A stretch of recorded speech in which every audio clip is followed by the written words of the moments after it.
Estamos en Vietnam, un país de tarjeta postal y un pueblo de tradiciones milenarias.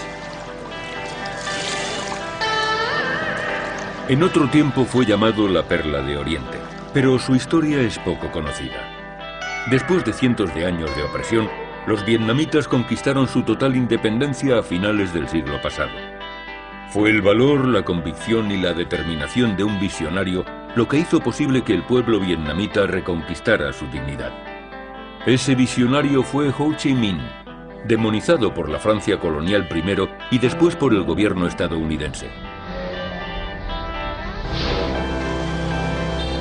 Durante medio siglo condujo a su pueblo en la lucha revolucionaria y anticolonial. Su objetivo, una sociedad independiente y una distribución más justa de la riqueza.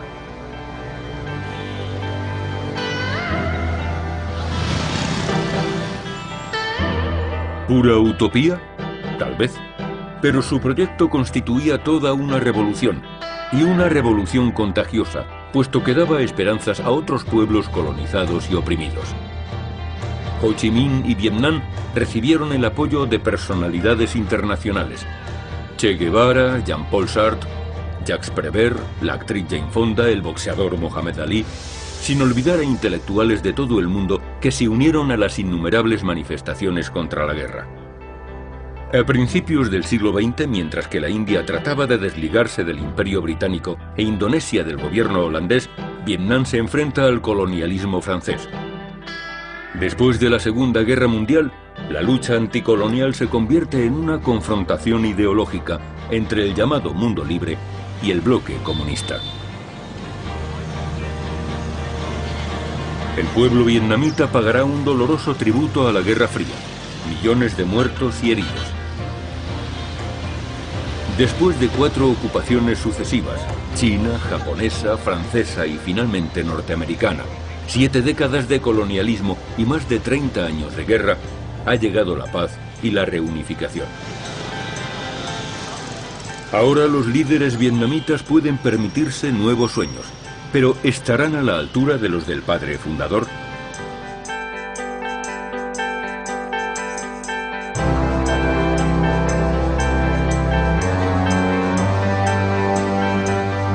Ho Chi Minh y la independencia de Vietnam.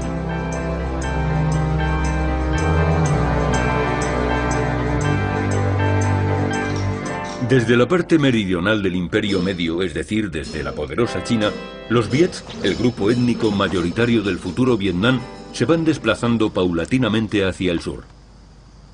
Vietnam tiene 4000 años de historia y 1000 años de lucha por su identidad y su territorio frente al gran vecino del norte. La primera dinastía real fue fundada el año 939 después de Cristo. Seguirán 8 dinastías, todas con la misma determinación: organizar y fortificar el reino, pero también rechazar a China, que nunca renunció a esta parte del sur que considera una de sus provincias. Con la llegada de las fuerzas coloniales inglesas y francesas, se modifica la relación de influencias. El precario equilibrio queda perturbado. Los misioneros católicos europeos comienzan a implantarse. El padre Alejandro de Rodas crea un sistema de transcripción fonética china al alfabeto latino. Es una herramienta de doble filo. Favorece la independencia cultural vietnamita con respecto a China, pero crea una nueva dependencia de Occidente.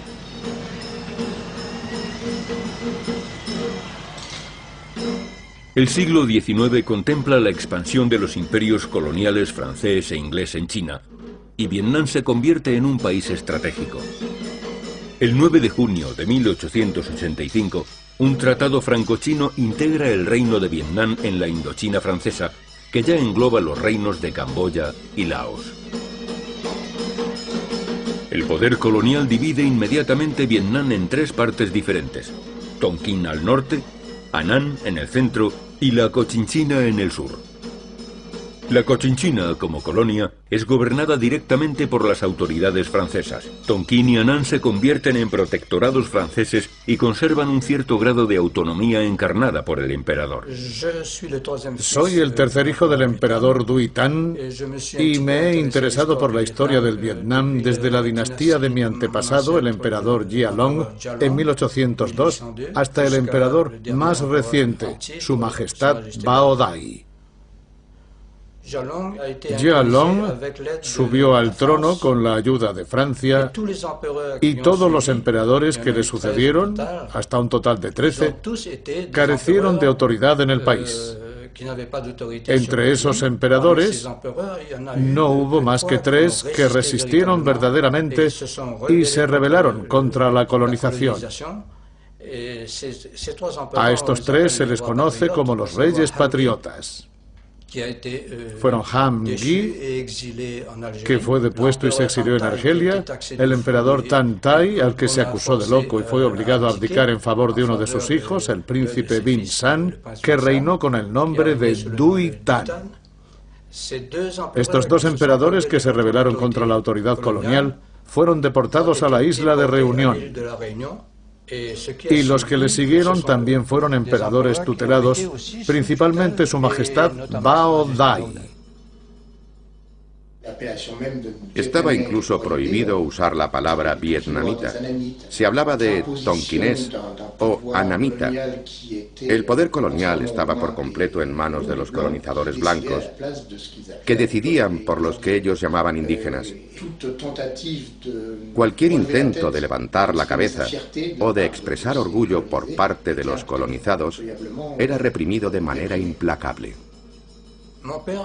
Mi padre, en la época de su reinado, se rebeló contra las autoridades coloniales y, aunque no le ejecutaron, sí ejecutaron a sus cómplices. Francia le perdonó, fue condenado al exilio y posteriormente deportado a la isla de Reunión en 1916.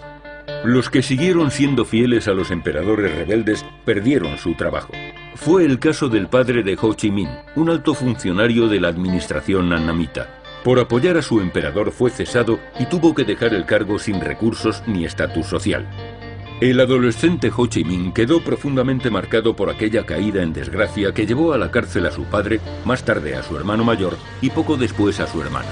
Para no ser perseguido, pasa a la clandestinidad con el nombre de Nguyen Tak Tak. En Francia será más conocido como Nguyen Ai Quoc. Por aquellos días, emprende el camino del exilio. Nguyen Tak Tak se dio cuenta de que no sirve de nada amar a un país si no se hace nada por él. Por eso decide dejar la ciudad de Phan Thien.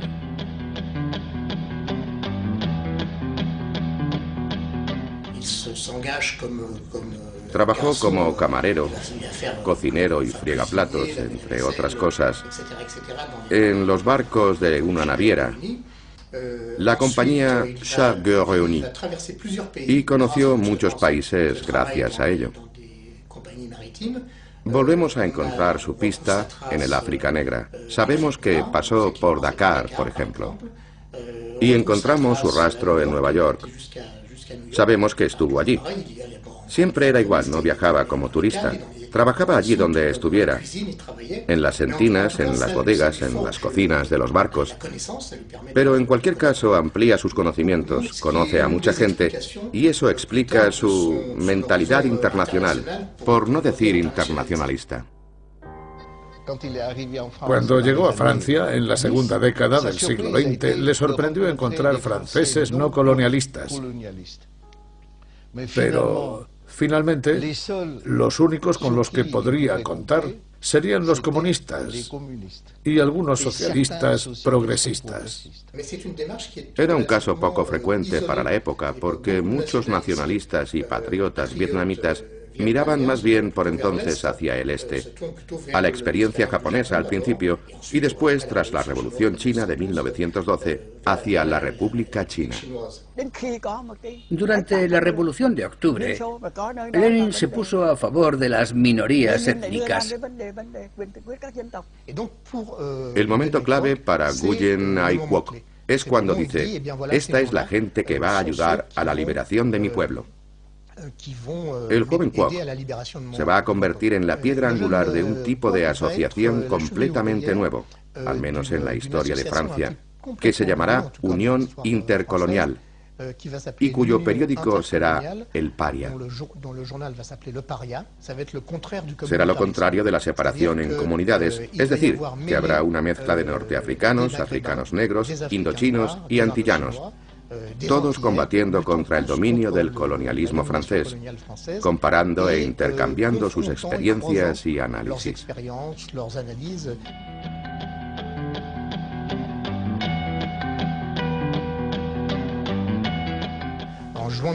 En junio de 1923 hace el gran viaje a Moscú y a partir de ese momento se convierte en un revolucionario profesional.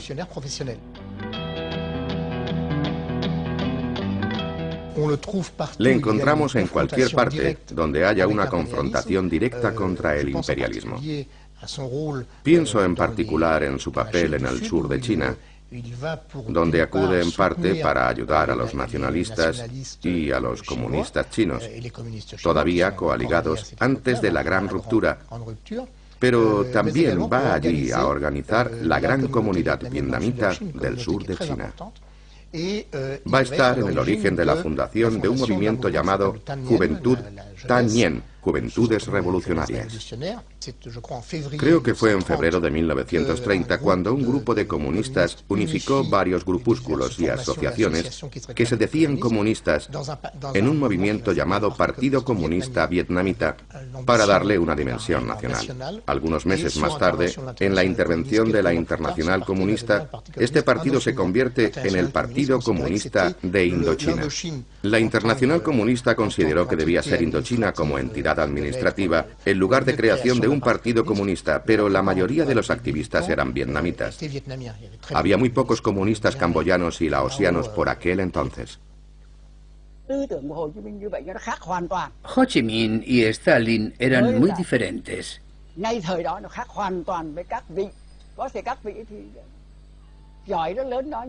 Sus puntos de vista estaban demasiado alejados.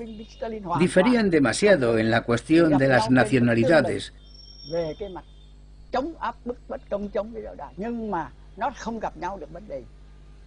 Sobre todo de las nacionalidades minoritarias. Sabemos que en diferentes ocasiones de su vida, Kwok fue sospechoso de desviación nacionalista, en opinión de los líderes de la Internacional Comunista. El Partido Comunista Indochino comienza a tejer una densa red de células en el campo, en las ciudades y en las fábricas. Con la llegada del Frente Popular en Francia, Ho Chi Minh cobró nuevas esperanzas, pero era demasiado pronto para que el ala izquierda francesa se ocupase del futuro de sus colonias. La Segunda Guerra Mundial estalló en Europa y se propagó a Asia. Era el momento para Ho Chi Minh. En febrero de 1941, después de 30 años de ausencia, cruzó la frontera china y se instaló en una cueva de Bac Bo al norte de Vietnam.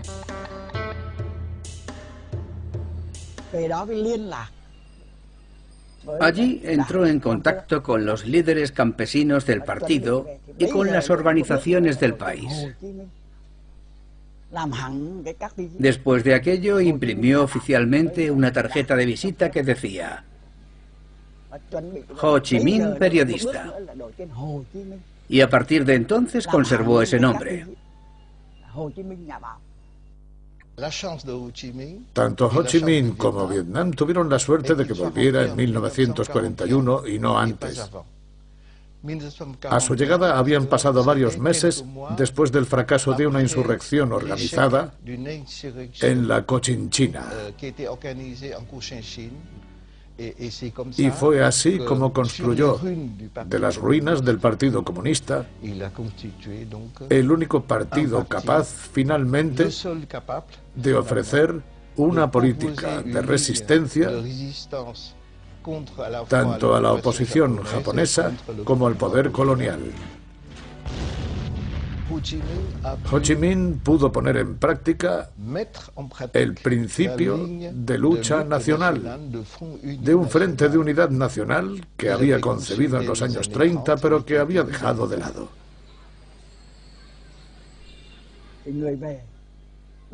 Ho Chi Minh volvió a Hanoi y se quedó a vivir en el número 48 de la calle Hangang con un importante hombre de negocios, y fue allí donde escribió la Declaración de Independencia. Como los líderes del Comité Central querían organizar una concentración inmediatamente, Ho Chi Minh les dijo que aquella declaración había que hacerla delante de miles de personas, literalmente para que todo el pueblo vietnamita supiese que el país y sus habitantes eran ahora independientes. Y continuó: no olvidéis pues invitar a representantes de todas las clases sociales. No discutió el análisis marxista de la propiedad de la tierra, pero proclamó que incluso los terratenientes eran patriotas, y por eso había que hacer lo posible para que se unieran a la causa nacional. Nací en el seno de una familia rica y aristocrática de Vietnam del Norte hasta la Revolución. Mi padre y mi madre estuvieron conmigo y me ayudaron. Mi caso personal no fue una excepción. Jóvenes como yo, pero de familias aún más ricas y nobles que la mía, apoyaron decididamente la revolución. Por entonces, este sentimiento era muy fuerte entre los jóvenes. En 1945, el Partido Comunista y la Liga Viet Minh eran los únicos capaces de aprovechar aquella breve oportunidad histórica. Es decir, entre el 15 de agosto, día de la capitulación japonesa, y el 23 de septiembre. A pesar de las reticencias, por no decir la resistencia de los estadounidenses, los británicos enviaron la división Leclerc para restablecer el poder colonial. Por tanto, la resistencia, los vietnamitas patriotas, tenían un mes para organizar, primero, un gobierno embrionario y proclamar después la independencia del país. Y cuando miramos la historia del sudeste asiático, vemos que la República Democrática de Vietnam fue la primera que se fundó después de la Segunda Guerra Mundial.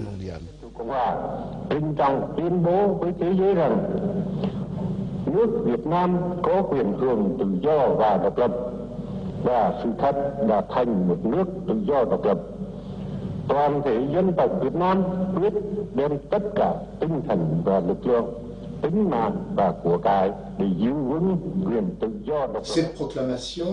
Aquella proclamación no tenía nada que ver con un golpe de Estado. Todos los testimonios dicen que aquello era un verdadero bosque de banderas rojas con una estrella dorada, y que Ho Chi Minh fue considerado unánimemente como el encargado de llevar adelante el movimiento y de ser su expresión más fuerte. En cualquier caso, en agosto de 1945, Bao Dai compartió el entusiasmo revolucionario.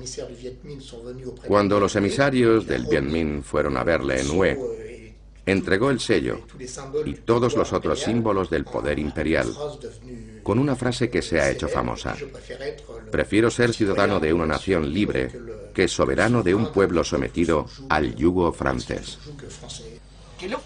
Inmediatamente, el presidente Ho Chi Minh invitó al emperador Bao Dai a ser el consejero supremo. Y más tarde creó un comité de consejeros. Mientras Ho Chi Minh trataba de crear un frente unido, el general de Gaulle por su parte pensaba en rescatar del exilio al emperador Duy Tan.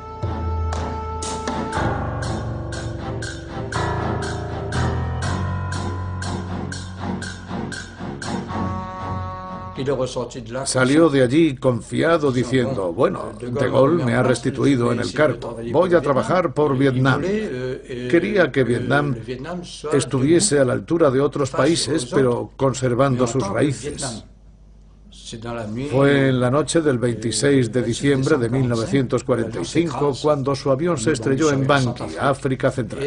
Si mi padre no hubiese muerto en aquel accidente, tal vez habría cambiado el mundo. No sabemos si Ho Chi Minh habría aceptado la llegada de mi padre, ni si mi padre habría aceptado unirse a Ho Chi Minh. Pero lo que mi padre sí tenía muy claro es que el pueblo vietnamita debía salir beneficiado, gobernase quien gobernase, incluso si se imponía un régimen comunista. Este telegrama enviado al presidente de los Estados Unidos mostraba el deseo de Ho Chi Minh de evitar la confrontación con Francia. Pero su petición quedaría sin respuesta.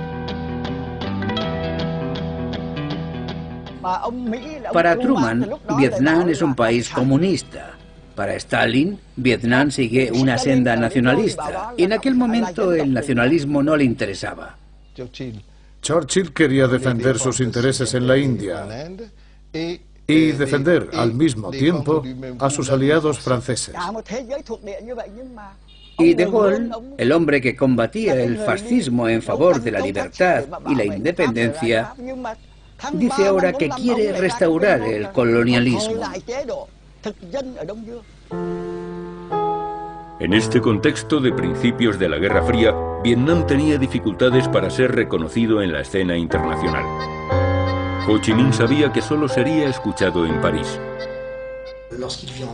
Cuando llega a Francia en 1946 y proclama la pertenencia de su país a la Unión Française, la democracia francesa parece revigorizada y en concreto el Partido Comunista, pero se impone también un fuerte pragmatismo. En el aeropuerto de Le Bourget, Ho Chi Minh declaró: "Toda mi vida he luchado contra el colonialismo, pero siempre he querido y adorado al pueblo francés". La Francia de la emergente Cuarta República tenía que elegir entre aceptar el movimiento nacionalista y por tanto cierta forma de independencia por parte de Vietnam o la guerra. El debate se prolongó durante casi un año y se puede decir que finalmente prevalecieron las fuerzas colonialistas reaccionarias de Francia. La guerra de Vietnam empezó a finales de 1945 y se extendió a finales de 1946. En Francia fueron muchos los que denunciaron la sucia guerra colonial, entre ellos Henri Martin, condenado a 5 años de prisión por ataque a la moral nacional. Sigo estando dispuesto a dar mi vida por mi país, pero me siento obligado a proclamar mi indignación contra la guerra en Vietnam. Y si me llevan ante un tribunal, quienes dirigen mi país lo estarán traicionando como hicieron bajo la ocupación. Cuando la división Leclerc llega a Vietnam, el ejército japonés ya se ha rendido y los soldados franceses tienen que enfrentarse entonces al pueblo vietnamita, más dispuesto que nunca a luchar por su independencia. Los maquis del Viet Minh estaban muy pobremente equipados lejos de cualquier fuente de suministros. Gracias al contrabando de armas, conseguían algunas, pero no tenían suficiente dinero. En principio nadie había apostado un céntimo por las posibilidades del Viet Minh.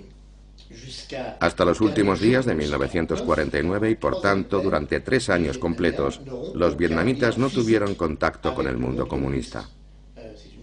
Es algo que debe saberse para entender por qué perseveraron y por qué después, cuando recibieron ayuda de China y más tarde de la Unión Soviética, consiguieron revertir la relación de fuerzas y derrotar al ejército francés. La carretera colonial número 4 tenía una importante función estratégica en Indochina, porque discurre paralela a la frontera nordeste entre Vietnam y China. Para recibir la ayuda económica y militar de China y de la Unión Soviética, teníamos que liberarla. Había que eliminar todas las posiciones francesas en dicha carretera en particular. Yo llegué cuando Cao Bang era parte de Tonkin Norte, que había sido reconquistado por las tropas francesas. Y más tarde me hice cargo de la compañía tras la muerte del comandante del batallón y de mi teniente, a los que mató una mina en Phu Ly. En 1950 tuvo lugar la Gran Batalla de la Frontera. El presidente Ho Chi Minh acudió al frente con su viejo camarada Giap para supervisar la lucha.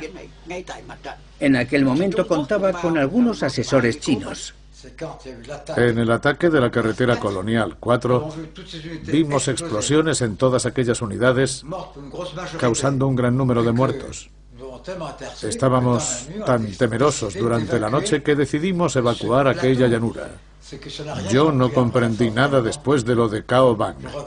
Lamento que Francia se involucrase en 2 años más de guerra, causando miles de muertos, porque pudo evitarse sin perder la cara al problema. El enemigo podría haber dejado de serlo con un cambio de mentalidad, con una decisión, evitando así miles de muertes en cada bando. En las filas del ejército del pueblo vietnamita no solo había trabajadores y campesinos, sino representantes de las clases altas de Vietnam. Los ricos, los nobles, los aristócratas, los funcionarios, incluso los antiguos funcionarios de la metrópoli. El ejército estaba muy unido. Teníamos un ideal.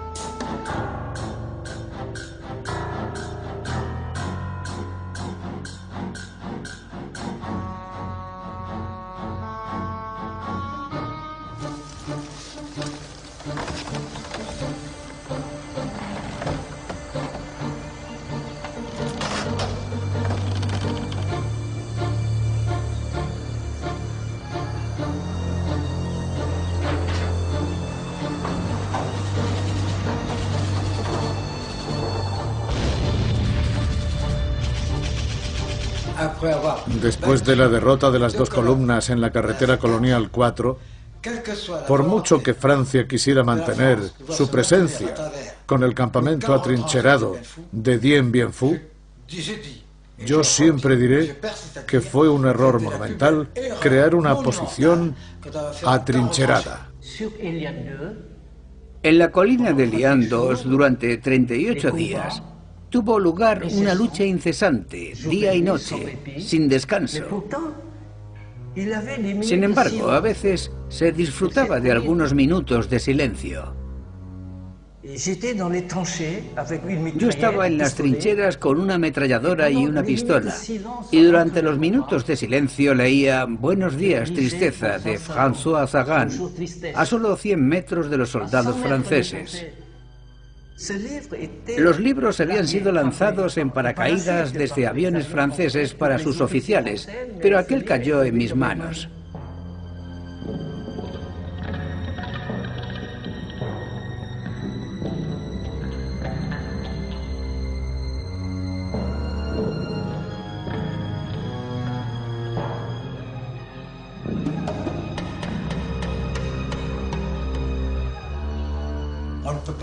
No se puede luchar contra un país que quiere su independencia, sobre todo un gran país como Vietnam. Reunido, e insisto en el término reunido, como no lo estaba cuando llegaron los chinos y los japoneses. Reunido y unido. Sometidos a unas condiciones muy duras, las mismas que sufrían los soldados del Bien Minh, que abrumados por la propaganda, la vida de los prisioneros franceses era muy difícil y su tasa de mortalidad muy alta. Muchos colonizados del mundo, ya fueran habitantes de las colonias o de países dominados por el sistema occidental, el sistema imperialista, muchas de estas personas miraron al principio a Dien Bien Phu con una cierta ansiedad, porque las tropas del Bien Minh podrían ser aplastadas por la potencia del ejército francés. Después empezaron a hacerlo con sorpresa y finalmente con cierto orgullo, puesto que la victoria del Bien Minh y la derrota francesa en Dien Bien Phu fueron recibidas, recordando a Pham Phanon, como una especie de revancha de los condenados, de aquellos que siempre habían vivido sometidos, dominados y derrotados. Ferda Gabas, uno de los líderes del movimiento por la independencia argelina, llamó a la batalla de Dien Bien Phu el palmí del colonialismo. La comparación está completamente justificada, pues Valmy era el símbolo de la Revolución Francesa derrotando a las monarquías europeas, y Dien Bien Phu representaba, por así decirlo, al pequeño Vietnam derrotando al gran país blanco, respaldado por el mundo occidental.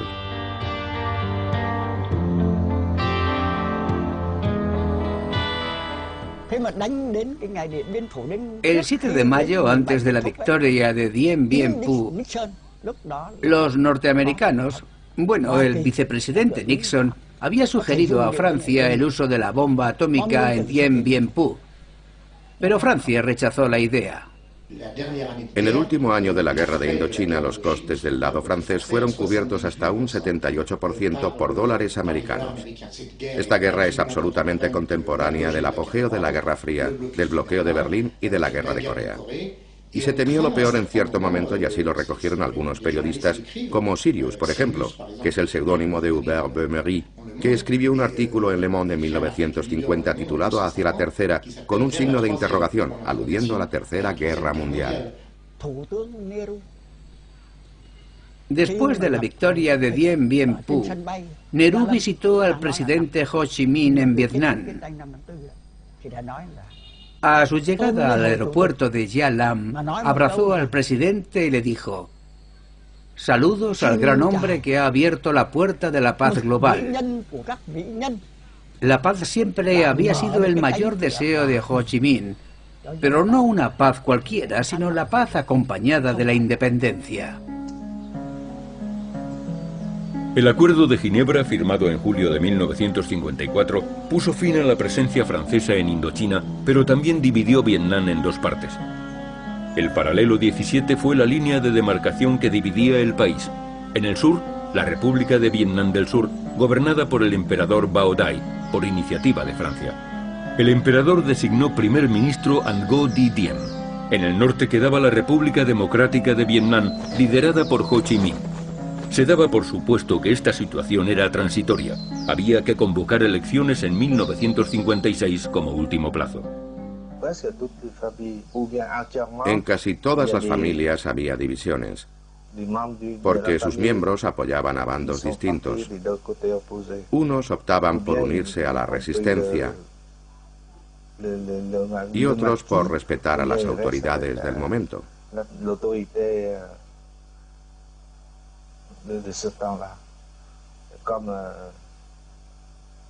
Como yo no tuve la ocasión y nadie me pidió que me opusiera al régimen, seguí el camino de mi padre, es decir, fui funcionario.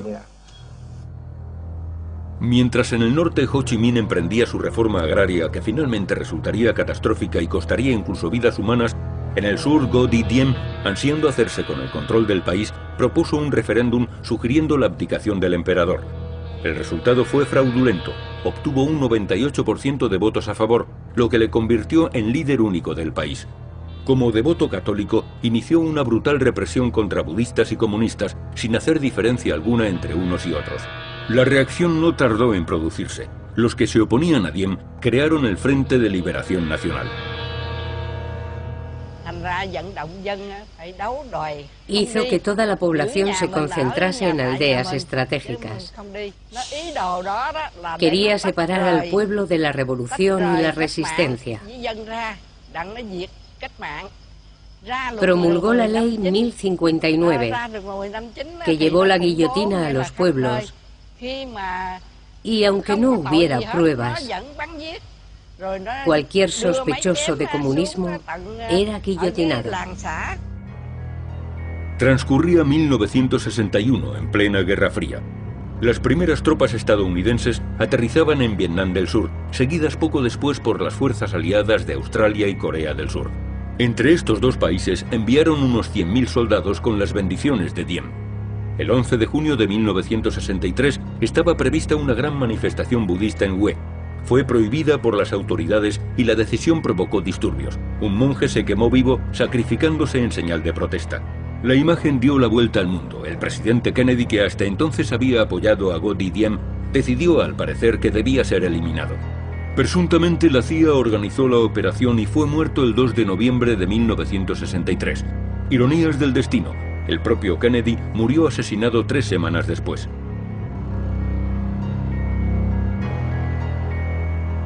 El sucesor de Kennedy, el presidente Lyndon B. Johnson, decidió enviar más tropas a Vietnam y llevar la guerra al norte. Su objetivo era acabar con el comunismo. La guerra se intensificó. En 1965 se lanzó la operación Rolling Thunder. Las fuerzas aéreas estadounidenses bombardearon las ciudades y pueblos más grandes.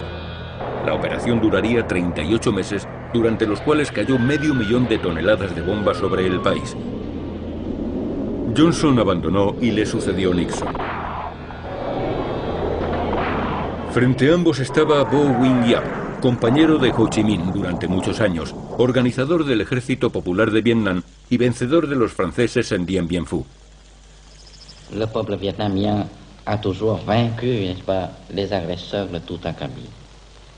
De nos jours, nous avons fait l'insurrection d'août victorieuse en 1945 contre les forces du fascisme japonais.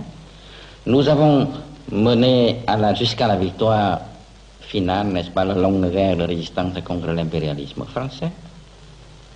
Depuis 1954, nous avons successivement mis en échec la politique d'agression, n'est-ce pas, néocolonialiste du gouvernement Eisenhower, mis en échec la fameuse guerre spéciale du gouvernement Kennedy. Nous avons vaincu la fameuse stratégie de guerre locale du gouvernement Johnson, avec son escalade, au sud comme au nord. Eh bien, après tout cela, il est dans la logique des choses que nous en viendrons à bout de la guerre de Nixon. Si en el norte la guerra significaba para el pueblo un bombardeo diario, en el sur la resistencia y sus seguidores estaban sujetos a persecución, internamiento y tortura.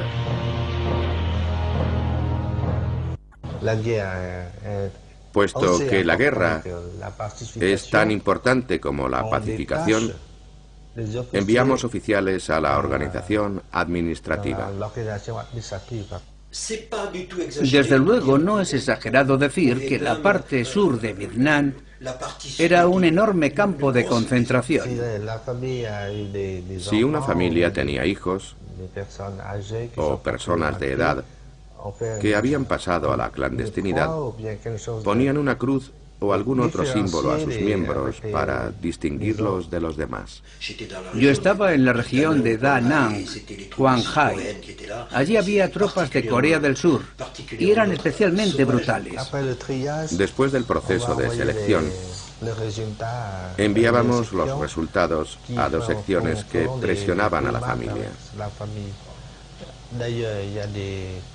Se ejercía además la toma de rehenes, ingreso en prisión, presiones sobre las familias, o bien algunas se iban para siempre.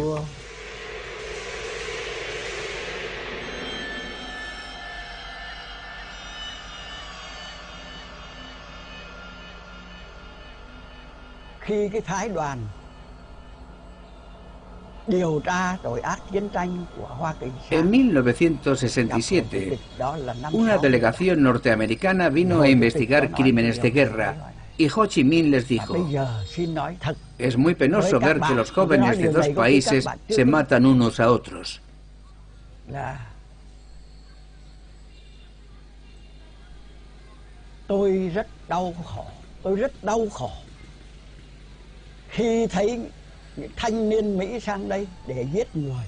Pienso que si yo, personalmente, siento tanta pena,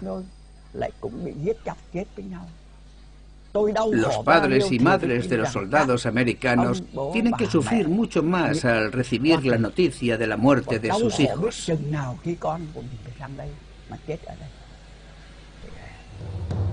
El bombardeo estadounidense tenía muchos objetivos. Bombardeaban el norte y el sur. Querían que Vietnam retrocediese a la edad de piedra, pero los vietnamitas resistían y hasta contraatacaban. No había cuartas partes implicadas. los estadounidenses y los vietnamitas del sur, y frente a ellos, Vietnam del Norte, al que se unieron las tropas revolucionarias de Vietnam del Sur. Enero de 1968 y la ofensiva del Tet. Fueron atacados más de 100 pueblos y ciudades. En Hue fue ocupado el Palacio Imperial. En Khe Sanh, la base militar norteamericana más importante, se temían un nuevo Dien Bien Phu. En Saigón fue atacado un símbolo importante, la embajada estadounidense. Richard Nixon, al igual que sus predecesores, intensificó la presión. La intensificación de los bombardeos tanto en el norte como en el sur habría roto el equilibrio de la opinión norteamericana e internacional. Se produjo la ofensiva del Tet. Siempre se puede discutir el resultado de esta ofensiva, que fue para muchos una derrota militar vietnamita. Pero no se pueden negar las consecuencias morales y políticas. La voluntad de agresión americana se había quebrado definitivamente. Y Johnson tuvo que aceptar una negociación. En cuanto a China, cuando se inició la Conferencia de París en 1968, Mao estaba en plena revolución cultural y no le convenía en absoluto que los vietnamitas negociasen con los americanos. Pero había que hacerlo, aunque tratando de salvaguardar la autoestima de Beijing, para que la ayuda china perdurara y para que parte de la ayuda soviética pudiera pasar por China. Fue difícil, pero el éxito se debió sin duda a la línea independiente definida por Ho Chi Minh.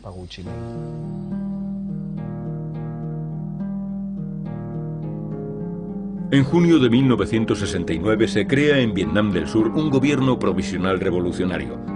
Los sueños de paz y reunificación del país de Ho Chi Minh parecen más cercanos. Pero muere el 4 de septiembre de 1969 y la guerra aún está lejos de su fin.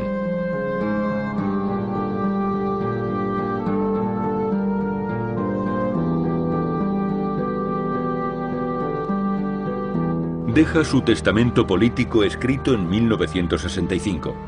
Si muero antes de la reunificación del país, parte de mis cenizas habrán de ser enviadas a nuestros compatriotas del sur. Y finalmente, lego a todo nuestro pueblo, a todo nuestro partido, a todas las fuerzas armadas, a mis sobrinos y sobrinas, a los jóvenes y a los niños pequeños, mi afecto infinito.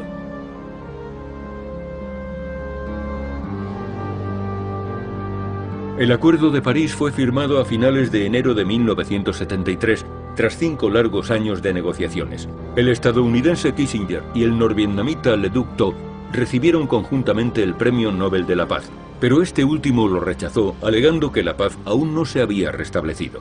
Las 4 partes en guerra concluyeron un alto el fuego previendo la retirada total de las tropas norteamericanas, pero el presidente Nixon prometió al gobierno de Saigón ayuda logística. La guerra continuaría 2 años más.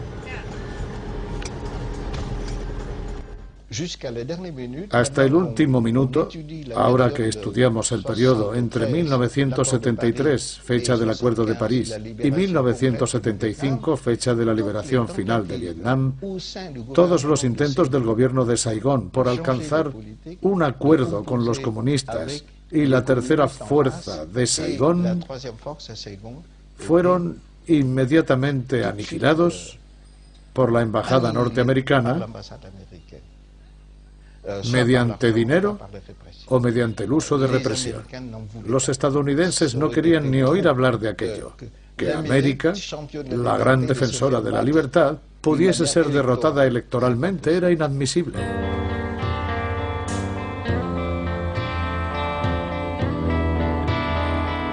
El 30 de abril de 1975 el sueño de Ho Chi Minh se hizo realidad. La bandera del Frente de Liberación Nacional de Vietnam del Sur ondeó sobre el Palacio Presidencial. Un año más tarde, Saigón se convirtió en ciudad Ho Chi Minh.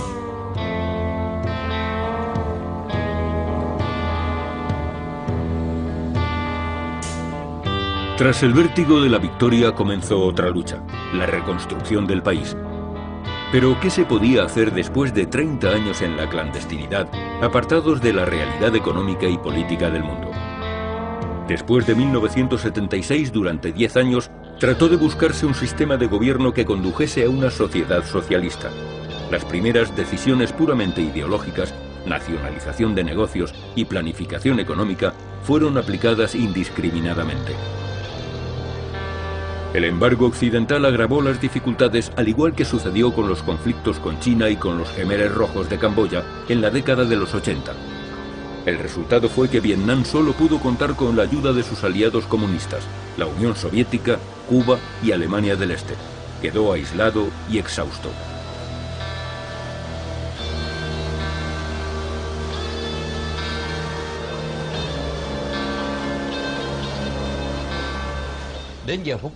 A mi edad, miro atrás en el tiempo y aún me preocupan muchas cosas, a pesar de la reunificación del país hace 30 años. Todavía hay mucha gente que vive en la pobreza y muchos que sufren las secuelas de la guerra. Por ejemplo, heridas, dioxinas, pobreza absoluta.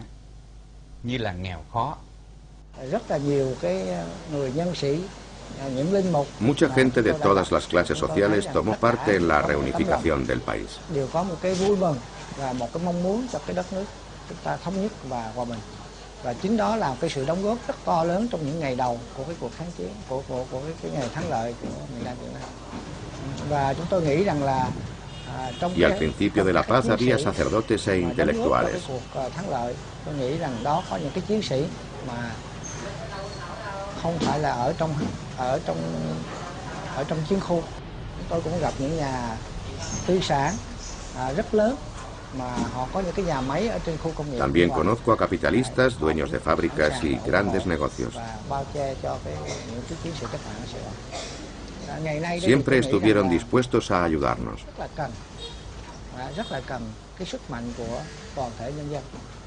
Hoy, el país necesita la fuerza que produce la unificación de su pueblo.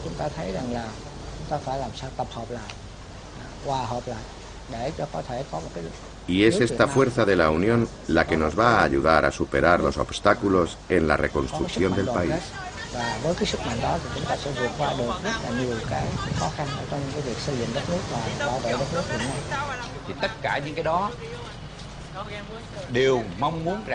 Lo que espero es que las generaciones futuras sigan luchando por el desarrollo del país, de forma que nuestro pueblo sea cada vez más feliz, porque el país lo merece, después de todos los sacrificios que ha hecho durante décadas.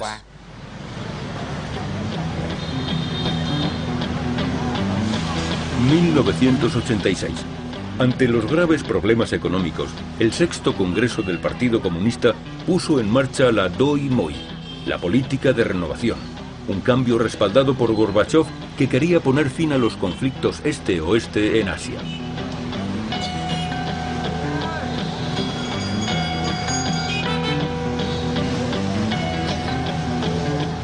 A los pocos años, Vietnam había completado su transformación.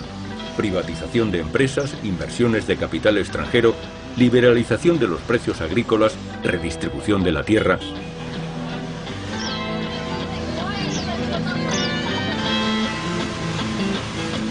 En 1994 se levantó el embargo impuesto por Estados Unidos y sus aliados políticos.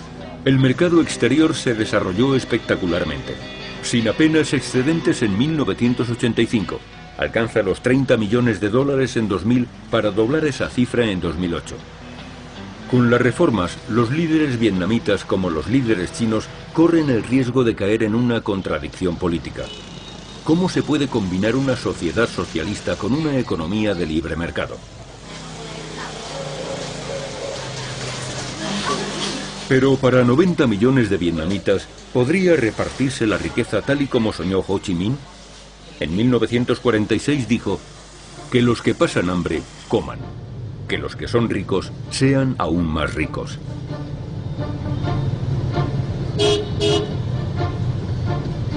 La nueva generación de líderes parece haber asumido los principales retos de la revolución contagiosa iniciada por Ho Chi Minh. Hoy, la pregunta fundamental es: ¿será Vietnam capaz de encontrar el camino de su desarrollo económico y de afrontar a un tiempo su democratización?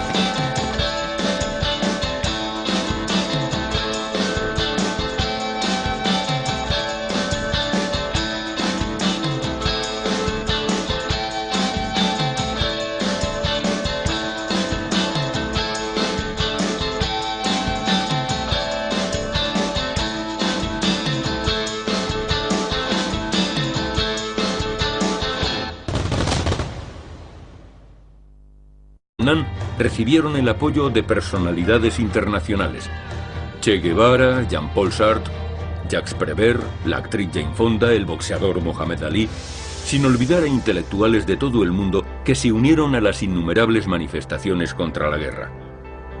A principios del siglo XX, mientras que la India trataba de desligarse del Imperio Británico e Indonesia del gobierno holandés, Vietnam se enfrenta al colonialismo francés. Después de la Segunda Guerra Mundial, la lucha anticolonial se convierte en una confrontación ideológica entre el llamado mundo libre y el bloque comunista. El pueblo vietnamita pagará un doloroso tributo a la Guerra Fría: millones de muertos y heridos.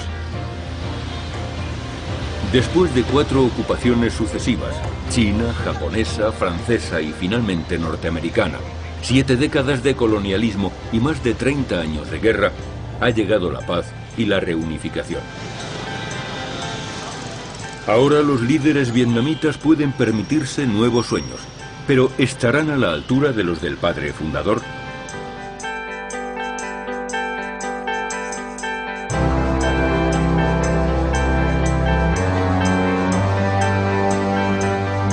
Ho Chi Minh y la independencia de Vietnam.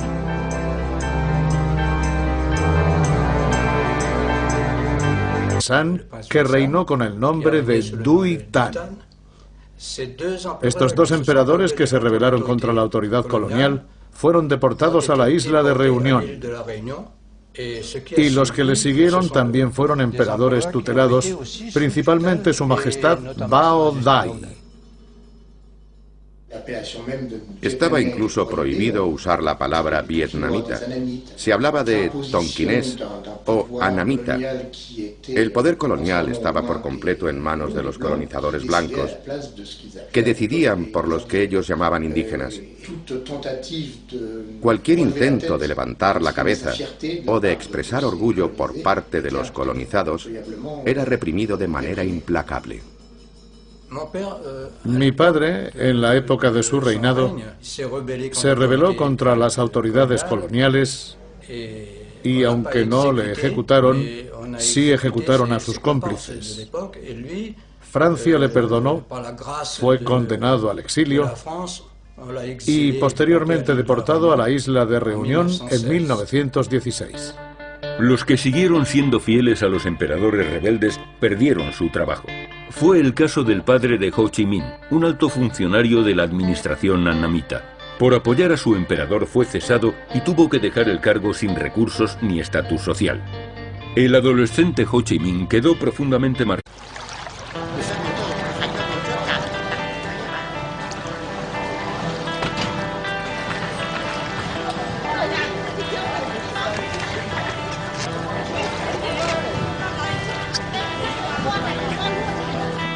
Estamos en Vietnam, un país de tarjeta postal y un pueblo de tradiciones milenarias. En otro tiempo fue llamado la Perla de Oriente, pero su historia es poco conocida.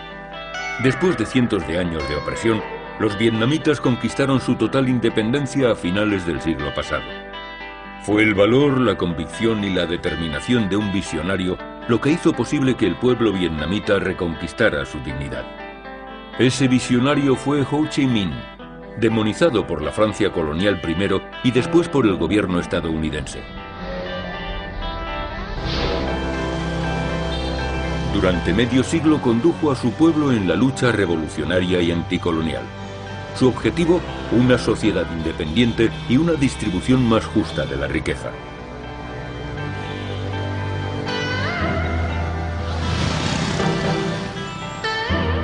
¿Pura utopía?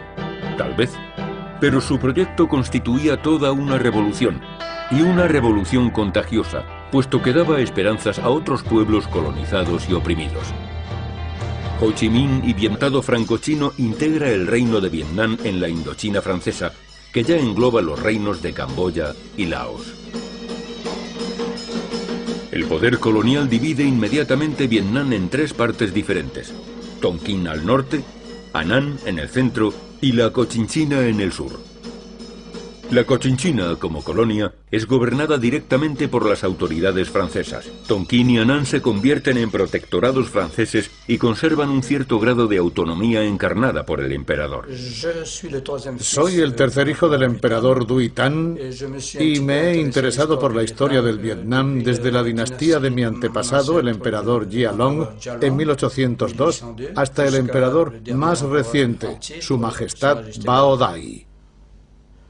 Gia Long subió al trono con la ayuda de Francia y todos los emperadores que le sucedieron, hasta un total de 13, carecieron de autoridad en el país. Entre esos emperadores no hubo más que 3 que resistieron verdaderamente y se rebelaron contra la colonización. A estos 3 se les conoce como los reyes patriotas. Fueron Ham Nghi, que fue depuesto y se exilió en Argelia, el emperador Tan Tai, al que se acusó de loco y fue obligado a abdicar en favor de uno de sus hijos, el príncipe Binh. Desde la parte meridional del Imperio Medio, es decir, desde la poderosa China, los Viets, el grupo étnico mayoritario del futuro Vietnam, se van desplazando paulatinamente hacia el sur. Vietnam tiene 4.000 años de historia y 1.000 años de lucha por su identidad y su territorio frente al gran vecino del norte. La primera dinastía real fue fundada el año 939 después de Cristo. Seguirán 8 dinastías, todas con la misma determinación: organizar y fortificar el reino, pero también rechazar a China, que nunca renunció a esta parte del sur que considera una de sus provincias. Con la llegada de las fuerzas coloniales inglesas y francesas, se modifica la relación de influencias. El precario equilibrio queda perturbado. Los misioneros católicos europeos comienzan a implantarse. El padre Alejandro de Rodas crea un sistema de transcripción fonética china al alfabeto latino. Es una herramienta de doble filo. Favorece la independencia cultural vietnamita con respecto a China, pero crea una nueva dependencia de Occidente.